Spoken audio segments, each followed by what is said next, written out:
seja mais um inscrito no canal. E não se esqueça de deixar o seu curtir e like no vídeo.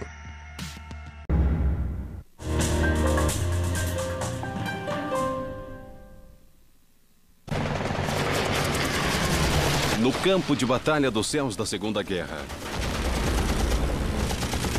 havia um avião destinado a se tornar a essência de sua era. O Mustang P-51, uma combinação de velocidade, alcance e poder de fogo.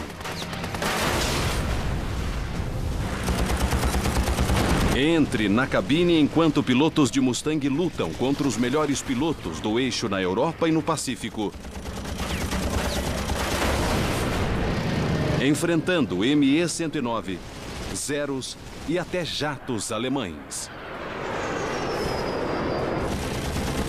Cimentando o lugar do Mustang como o caça americano mais famoso da história. Vivencie a batalha. Descubra as táticas. Reviva os combates aéreos do Mustang P-51.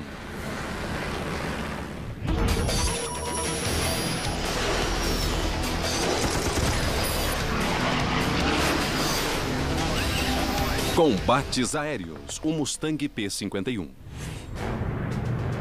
Em 2 de novembro de 1944, 16 Mustangs P-51 do Grupo de Combate 352, os Blue-Nosed Bastards of Bodney, entraram em território inimigo. O capitão Donald Bryan liderou 8 Mustangs para se encontrar com uma esquadrilha de B-17 e conduzi-los até uma refinaria de petróleo em Merseburg, na Alemanha. Íamos lá para escoltá-los. Nós estávamos chegando, mas ainda não tínhamos alcançado os bombardeiros. Antes de chegarem aos bombardeiros, Bryan e seus colegas deram de encontro com uma esquadrilha de 50 caças alemães. Sem se intimidar com a desvantagem de 3-1, Bryan posicionou o grupo atrás do inimigo. Você deve entrar no meio deles e ir rápido bastante para não o pegarem. E aí você derruba os desgraçados. O grito de guerra de 8 motores Rolls-Royce Merlin cortou o céu. Demos tudo naqueles aviões, porque queríamos o máximo de potência. E aí, em seguida, nós desaceleramos. Fomos mais devagar durante a aproximação. Incrivelmente, os Mustangs passaram despercebidos. Bryan isolou um 109, destruindo o inimigo antes que tivesse a chance de reagir. Dava para ver o líquido refrigerante vazando. Era como uma faixa branca no céu.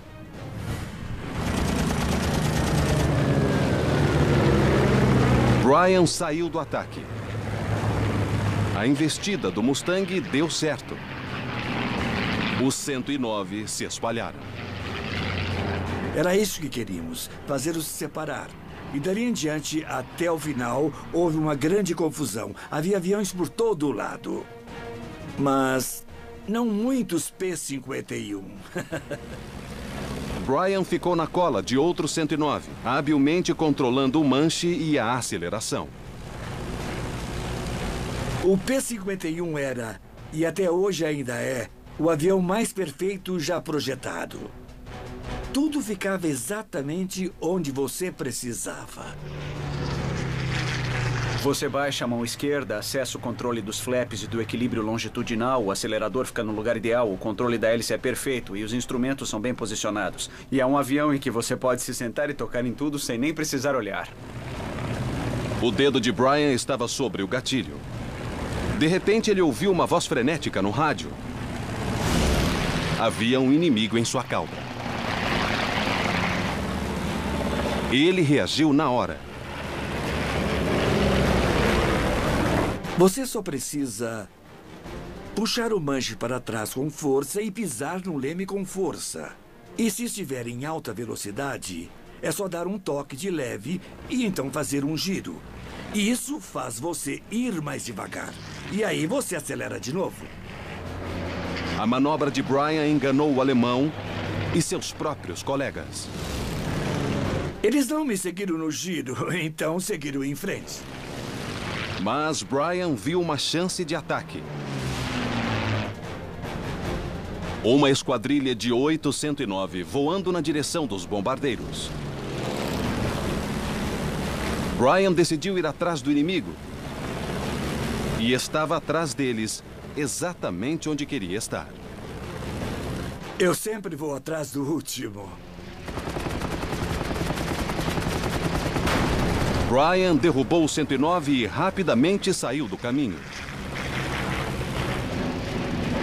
Mas outro 109 apareceu à sua frente.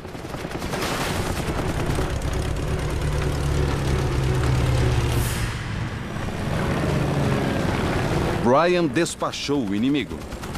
Foi sua segunda vítima em apenas alguns segundos. Havia muitos deles e eram muito velozes. E então eu disse, ok, aquele cara vai dançar agora.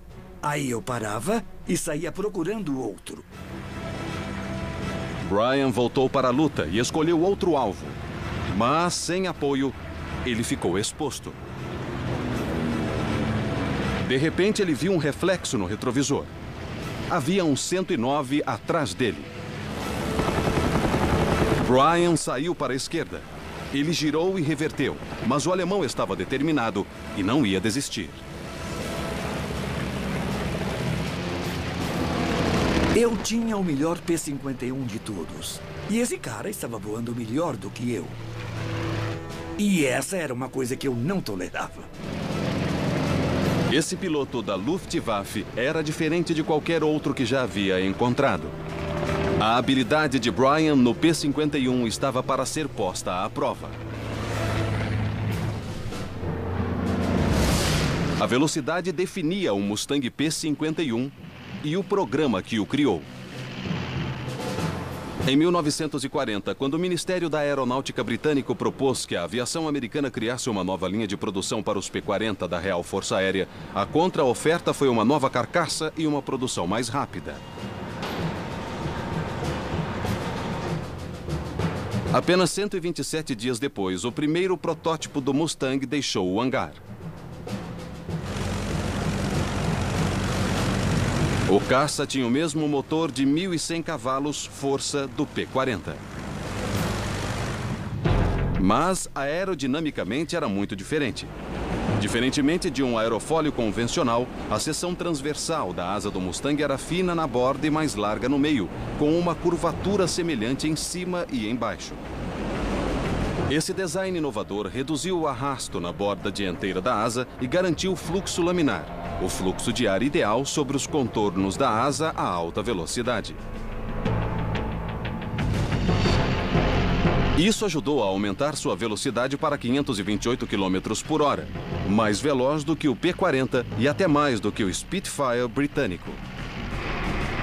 Os modelos posteriores do P-51 ganharam um motor Rolls-Royce Merlin de 1.700 cavalos. Assim, o Mustang mostrou todo o seu potencial. O Rolls-Royce Merlin tem absolutamente tudo o que é preciso. É um motor muito potente. E quando você exige dele, ele responde muito rápido, especialmente na descida. A versão definitiva do Mustang, o P-51D, tinha 6 metralhadoras calibre 50 e uma velocidade máxima de 700 km por hora.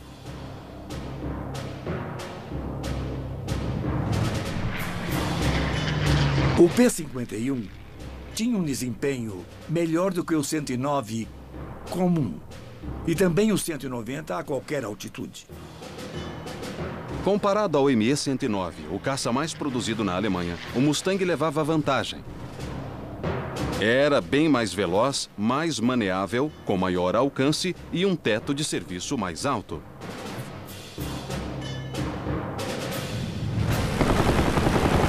Mas Don Brian lutava para se livrar de um Me-109 muito incomum. Ele não podia subir mais do que o alemão e seu Mustang estava à beira do estol. Até aquele momento, Os 109 eram presas fáceis. Mas eu não ia deixar esse cara voar melhor do que eu. Brian tentou escapar, mas o 109 não deixou. Eu estava assustado. Em 4G, a máscara de oxigênio deveria ficar no rosto. Mas tive de segurá-la, porque estava suando. E estava caindo até o queixo. O alemão se aproximou mais. Ele virou mais rápido do que eu.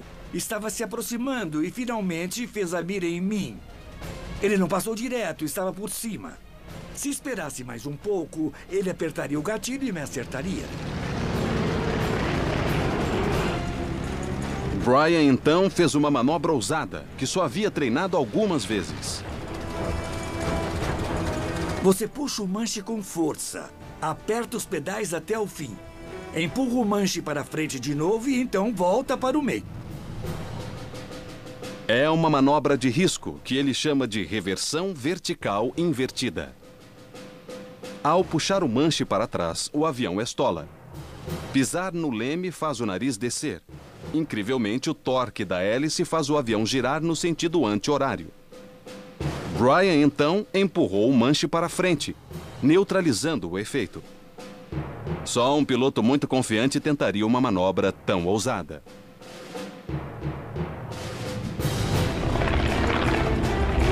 Brian puxou o manche para trás.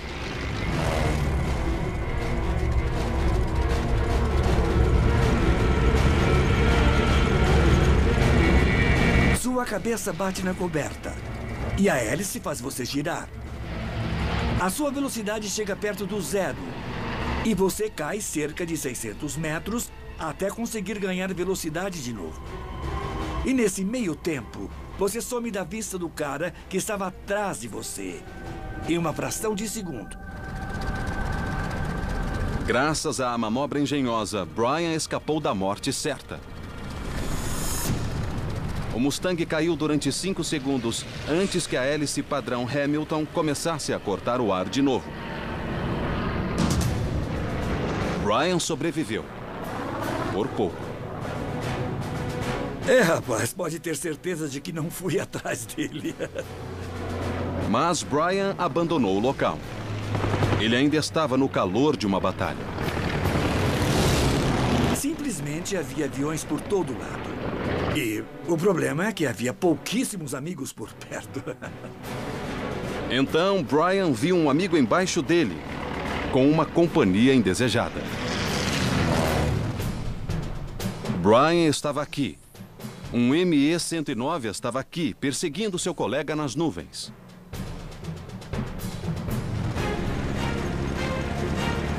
Desesperado para salvar o amigo, Brian mergulhou e foi resgatá-lo.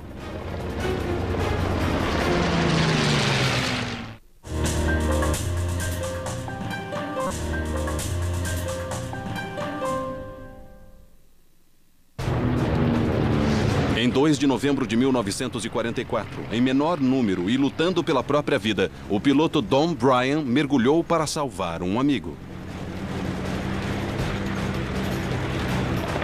Com a vantagem da altitude e da velocidade, o as do Mustang estava para atacar. Em um combate aéreo, quando se tem 2 aviões relativamente iguais, aquele que tem maior velocidade e altitude tem a vantagem.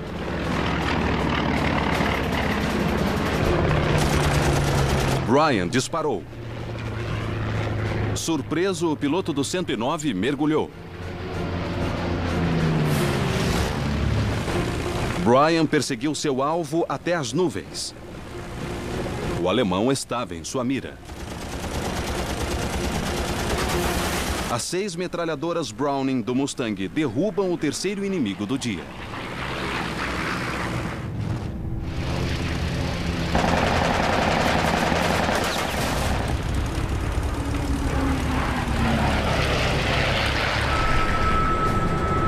Brian passou a voar em formação com o outro Mustang, mas ainda havia inimigos na área.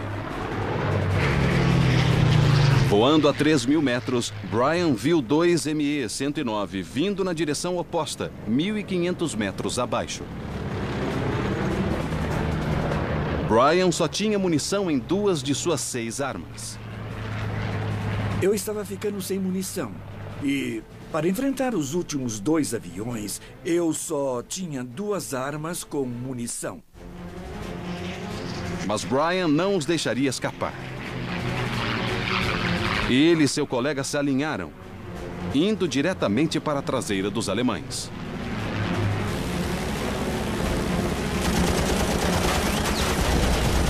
E Brian derrubou o inimigo.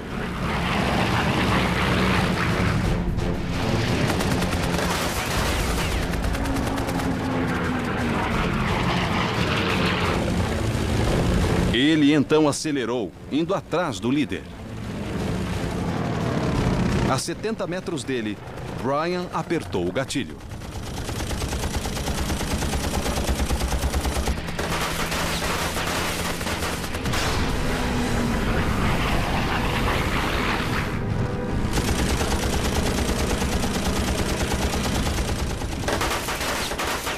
Parecia que toda uma seção da asa dele tinha soltado. Ele entrou nas nuvens, fez um giro à esquerda e aí... acabou. Os Mustangs então retornaram à base. Dentre os 38 inimigos derrubados por Mustangs naquele dia, Brian derrubou 5. Acho que nos divertimos mais do que a lei permite. Don Brian recebeu a Cruz de Voo por sua missão. No coração do território inimigo, que seria impossível sem outro atributo lendário do P-51. Sua autonomia.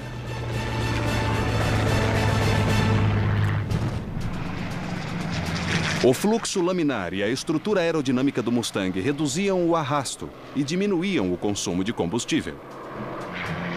Mais de 1/4 do peso máximo para a decolagem do Mustang, que era de 5.000 quilos, era combustível, permitindo uma autonomia de mais de 2.200 quilômetros, o dobro de outros caças monomotores aliados. Gunther Hall, o terceiro melhor piloto da Luftwaffe, disse que o P-51 conseguia fazer durante 6 horas o que o 109 conseguia fazer em 90 minutos. Era uma aeronave incrível que podia decolar de um lugar como Duxford, na Inglaterra, voar até Berlim, fazer tudo o que precisava fazer, então dar meia volta e retornar. Embora o Mustang tivesse feito sua fama na Europa, ele também entrou em ação no Pacífico, onde foi o único caça monomotor capaz de escoltar bombardeiros de Iwo Jima até o continente japonês. Uma viagem de ida e volta de 2.000 quilômetros.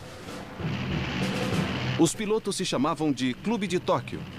E seus benefícios como membros? Era um tempo ruim, exaustão, fogo antiaéreo e caças inimigos. Todos capazes de matar. Em 23 de junho de 1945, às 9h38 da manhã, Mustangs do Esquadrão 47 decolaram de Iwo Jima. Sua missão era atacar uma base aérea ao norte de Tóquio para ajudar a eliminar a ameaça aos bombardeiros americanos.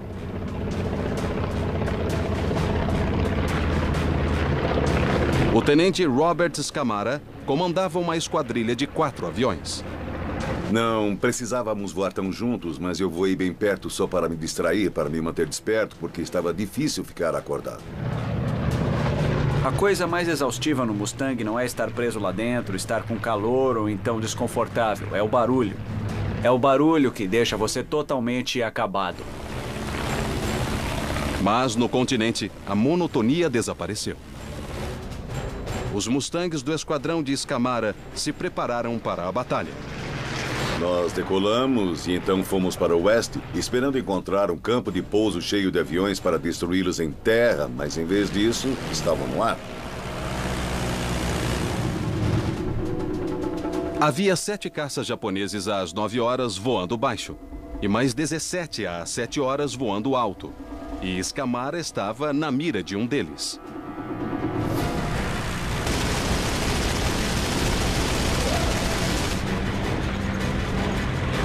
Vi balas traçadoras passarem pela minha cabine. E foi então que saí de formação. O que era proibido, não se sai de formação, mas com alguém atirando em mim, eu não estava nem aí para o regulamento, eu ia dar o fora de lá. Scamara e seu colega John Scanlon saíram pela esquerda, enquanto o céu se iluminava com o brilho de balas traçadoras. Dali em diante foram combates incessantes, um avião depois do outro. 1-0 apareceu diante de Scamara. O P-51D estava entre os primeiros aviões equipados com uma mira giroscópica chamada K-14. Geralmente calculamos a envergadura da asa tipo 11 metros ou por aí. Então você inseria o dado e ele fazia o cálculo e aí você só tinha de fazer mira no avião. Como inimigo na mira, Scamara só precisava dar uma rajada curta. O 0 atingido começou a cair. Depois, Scamara viu 2 caças N-1K, codinome George, voando baixo às 9 horas. O N-1K era o caça japonês mais avançado, uma ameaça para qualquer americano no céu. O George tinha canhões mais potentes, mas o Mustang tinha a vantagem da velocidade e da altitude.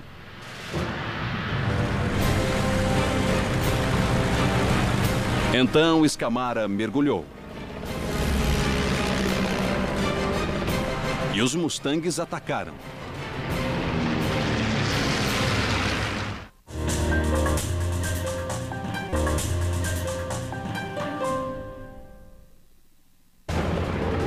Em 23 de junho de 1945, em meio a um combate aéreo, o tenente Robert Scamara e seu colega John Scanlon aproximavam-se de 2 caças NK-1. Eu disse, se estivermos nessa situação e houver 2 aviões, irei atrás do líder e você irá atrás do segundo avião. Bem, eu estava chegando, me aproximando do líder, mas ele não estava atirando no colega dele. Scamara disparou uma rajada no segundo avião inimigo.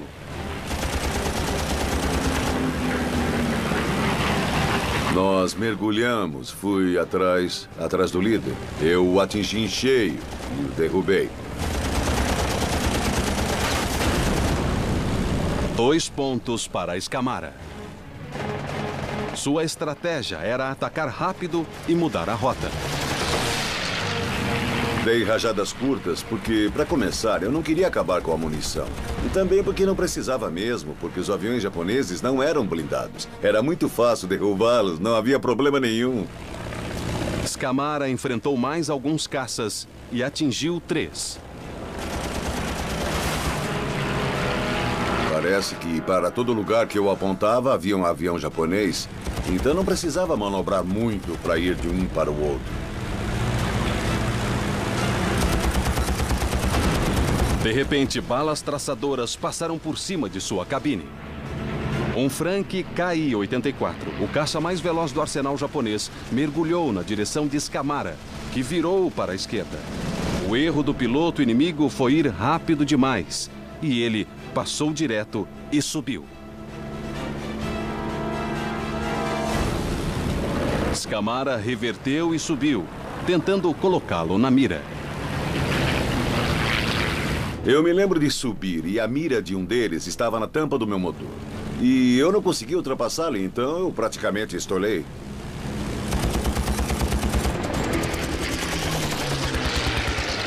Mas Scamara conseguiu disparar antes de ser obrigado a mergulhar.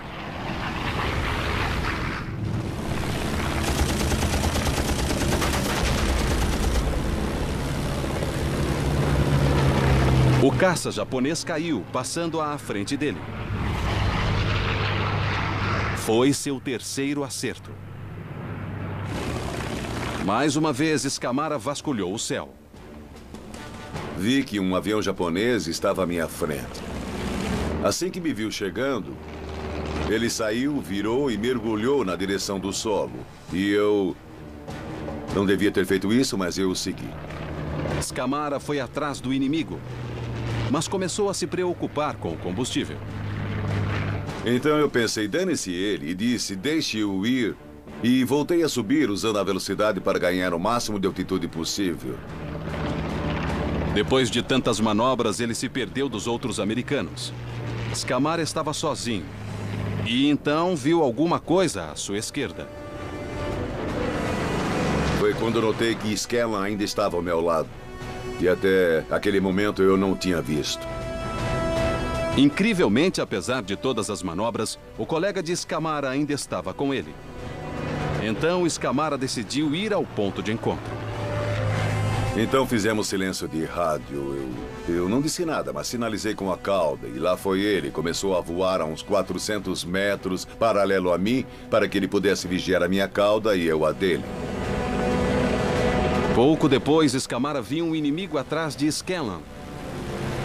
Havia um 0 em sua cauda. Me virei na direção dele, mas eu não ia conseguir. E pelo rádio gritei para ele fazer alguma coisa, porque tinha um avião japonês atrás da cauda dele. Mas era tarde demais. Os canhões de 20 milímetros acertaram as asas de Scanlan, que se incendiaram. Ele lançou a coberta e saltou fora, porque a cabine dele deve ter ficado muito quente. Scamara circulou o paraquedas do colega, atirando nos aviões japoneses ao seu alcance. Eu continuei atirando neles, mantendo-os à distância, e logo fiquei sem munição em 4 armas. Só 2 ainda estavam disparando, mas acontece que 2 delas tinham umas 100 balas a mais do que as outras 4. Não havia mais nada a fazer. Scamara virou e foi para casa.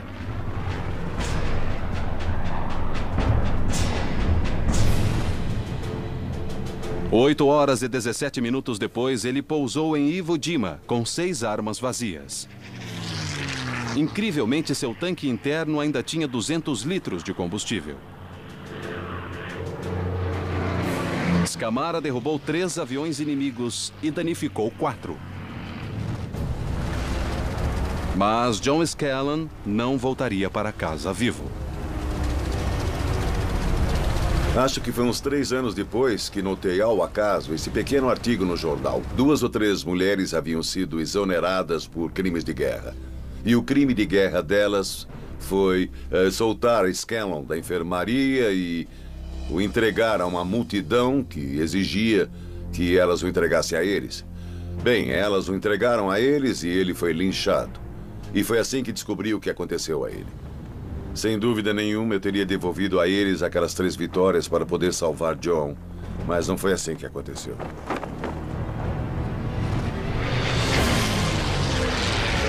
O Mustang fez uma grande contribuição para a vitória aliada no Pacífico, derrubando a maioria dos caças japoneses que ameaçavam os bombardeiros americanos. Na Europa, os pilotos de Mustang estavam entre os primeiros a enfrentar a arma mais ameaçadora do Terceiro Reich, o caça a jato. Em 7 de abril de 1945, um Mustang P-51 sobrevoava uma esquadrilha de bombardeiros B-24, penetrando no coração da Alemanha. O tenente Richard Candelaria, piloto de Mustang, foi o primeiro a chegar e se posicionar acima dos bombardeiros. O resto do esquadrão estava perdido nas nuvens, mais abaixo. Eu tinha chegado ao ponto de encontro cerca de 3 ou 4 minutos antes do resto do esquadrão chegar lá. Eles disseram que chegariam em 2 ou 3 minutos. Candelaria se concentrou em varrer o céu com os olhos. O Mustang D tinha uma cabine tipo bolha, com maior visibilidade do que os modelos anteriores. Com o modelo D dá para ver de todos os lados. Você tem muita visibilidade porque o radar do Mustang são os seus olhos. E então, às 7 horas, o tenente viu alguma coisa. Primeiro viu que pareciam ser manchas ficando cada vez maiores. E então eu me dei conta de que eram ME-262, porque estavam chegando rápido. Eu já os havia visto antes, já os havia perseguido antes, mas nunca tinha sido capaz de pegar um. O ME-262 foi o primeiro caça a jato do mundo. Foi um salto na tecnologia que definiria o futuro dos combates aéreos. O ME-262 era 160 km mais veloz. Era mais bem armado e tinha uma velocidade ascendente superior. Mas o Mustang era muito mais maneável e tinha um teto de serviço mais alto, que os pilotos de Mustang podiam converter em velocidade. Os inimigos estavam aqui, se aproximando dos bombardeiros. Candelária estava aqui, um único Mustang contra 2 jatos. A única coisa que eu podia fazer para impedi-los era ir direto na direção deles. Candelária virou e mergulhou. O motor Merlin do Mustang acelerou a mais de 720 km por hora e ele desceu na direção dos inimigos, de frente.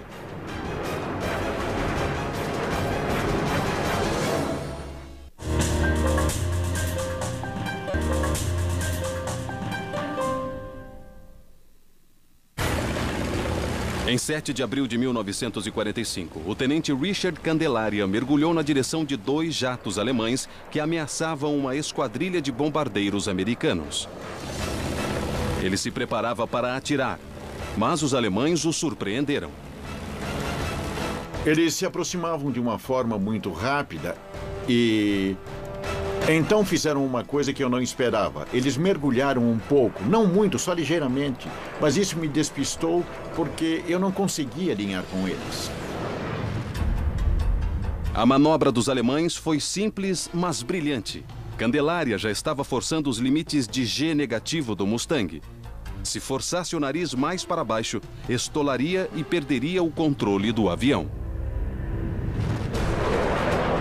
Os alemães passam por ele. Candelária precisava fazer alguma coisa.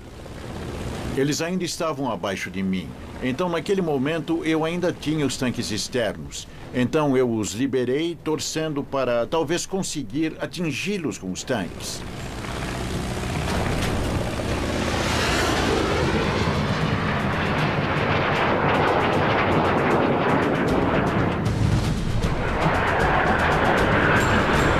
Os jatos alemães saíram para a esquerda, obrigados a mudar de curso para longe dos bombardeiros. Nesse momento, Candelária reverteu e voltou para atacar. Eles giraram e nivelaram. A altitude se converteu em velocidade. Eu desci e então voltei a subir. Naquele momento estava voando a cerca de 790, 800 quilômetros por hora. A manobra de Candelária o colocou no caminho do inimigo. Mas ele conseguiu passar adiante e os jatos viraram na direção dos bombardeiros. Candelária apertou o gatilho. Vi alguma coisa brilhar bem atrás da cabine e o motor direito começou a cuspir fumaça, uma fumaça negra. Percebi que tinha sido atingido, pelo menos no motor. Atingido, o jato mergulhou nas nuvens. Candelária não sabia se tinha eliminado 262, mas não teve tempo para pensar nisso. Quando comecei a nivelar, vi uma coisa parecida. O céu à sua volta estava quieto. Acalmaria antes da tempestade. De repente, saindo de um banco de nuvens, eu vi um monte de aeronaves. Então olhei para fora e disse, caramba, olha quantos alemães. E então pensei comigo mesmo, bom, meu senhor, eu rezei para os inimigos aparecerem, mas preferiria que viessem em grupos de 2 e 3, não todos de uma vez. Candelária estava aqui. Havia 15 ME-109 alemães abaixo dele, indo na direção dos bombardeiros. E mais uma vez, Candelária era o único que estava em seu caminho. Então ele acelerou e voltou para o combate. Seu alvo era o líder do grupo. Esse era amarelo desde o para-brisa até o nariz. E também a hélice. Era amarelo ovo. Esse cara queria ser visto. Na hora eu deveria ter entendido que ele provavelmente era um as. Candelária se posicionou para atirar. Eu estava tentando chegar nele, mas descobri que não conseguiria, porque para fazer isso eu teria de ir na direção dos bombardeiros. Balas perdidas podiam atingir os aliados, e Candelária não podia arriscar. Então ele decidiu passar por baixo do alemão e reverter verticalmente, para poder atirar sem atingir os bombardeiros.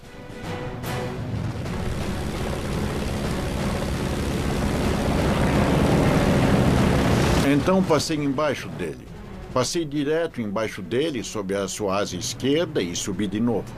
Candelária puxou o manche, gerando uma força de 6G.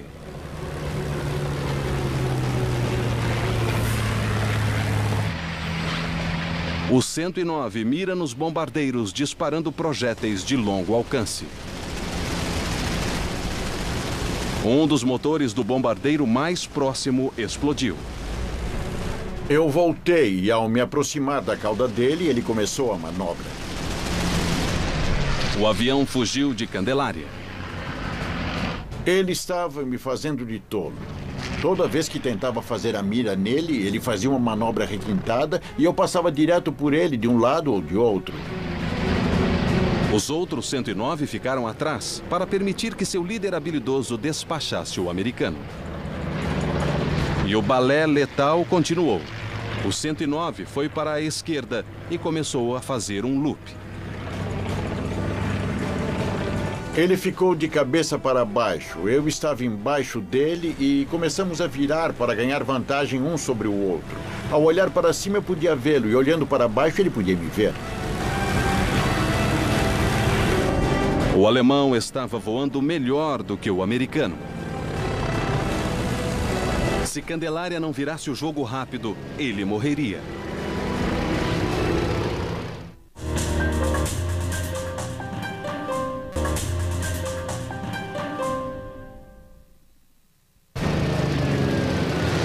Em 7 de abril de 1945, o tenente Richard Candelária tinha um as alemão em sua cola. O piloto do Mustang tentaria uma manobra arriscada para tentar virar o jogo. Candelária aceleraria a manobra rapidamente para pôr o nariz de seu P-51 na cauda do 109. Se Candelária estolasse, começaria a cair e seria um alvo fácil para o inimigo. Puxei o manche o mais forte que pude, logo antes de estolar. E quando fiz isso, soltei o manche e acionei o leme. E o P-51 praticamente ficou na traseira dele.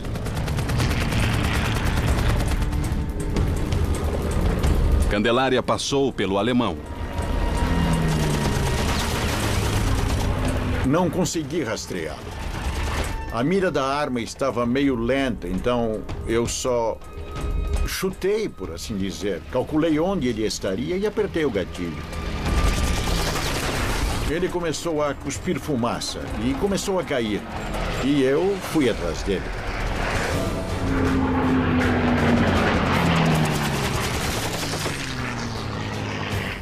Depois eu o vi sair. A coberta voou e o avião foi para a mata e bateu. Foi uma vitória difícil. Mas os 109, então sem líder, estavam dispostos a se vingar.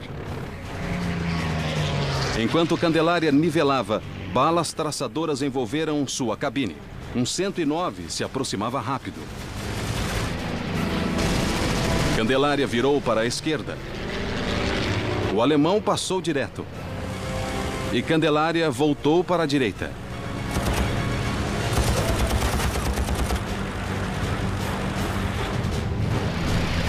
Alguns tiros certeiros convenceram o alemão a fugir. Saí de lá quase que imediatamente, porque havia mais alguém atrás de mim. O restante do 109 formou um círculo Lafberry, um anel defensivo que garante proteção mútua. Mas Candelária se recusou a abandonar a luta. Sua estratégia era voar direto pelo círculo, na esperança de derrubar um inimigo antes dele poder atirar. Continuei penetrando no Lafberry, cada vez mais fechado, até ter a chance de atirar nele mais uma vez.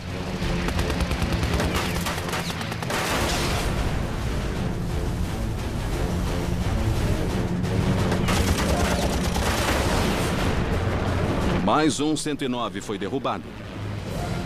Mas logo havia outra ameaça atrás dele. Candelária foi para a direita e o alemão o seguiu.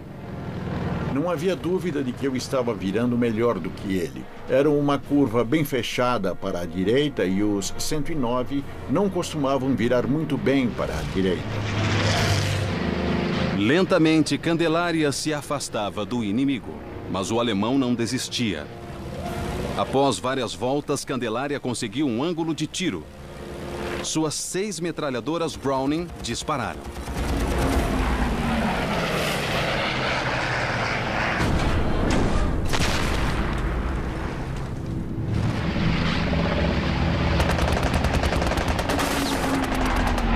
Ele como que parou, caiu bem rápido e acabou explodindo no chão.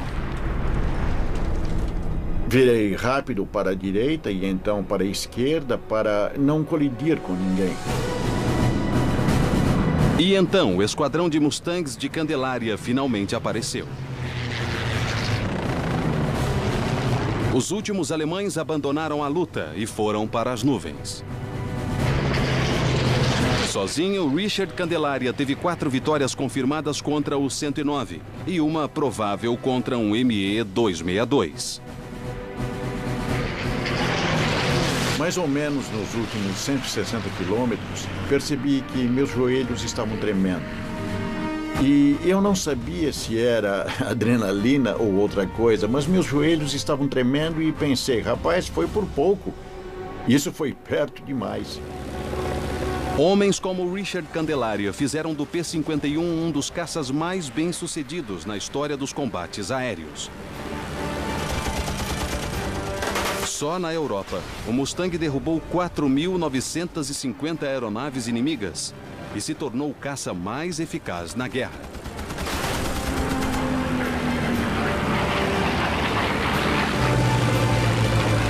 O Mustang foi um ícone da Segunda Guerra. Mas hoje sua lenda vive nos shows aéreos e corridas aéreas no mundo todo. Considero uma sorte como civil voar com esses caras no programa Heritage Flight para a Força Aérea, onde pegamos o Mustang e decolamos junto com o Raptor, com o A-10 e com o F-15 e F-16. Sem dúvida, se perguntar a esses caras qual avião prefeririam pilotar, todos escolheriam pilotar o Mustang. Então esse avião é uma lenda. Para eles é o avião definitivo.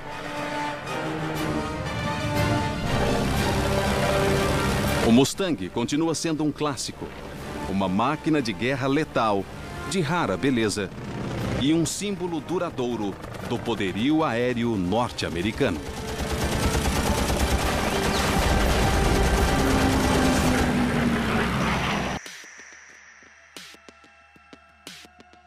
Muito obrigado pela inscrição no canal e pelo seu curte e like.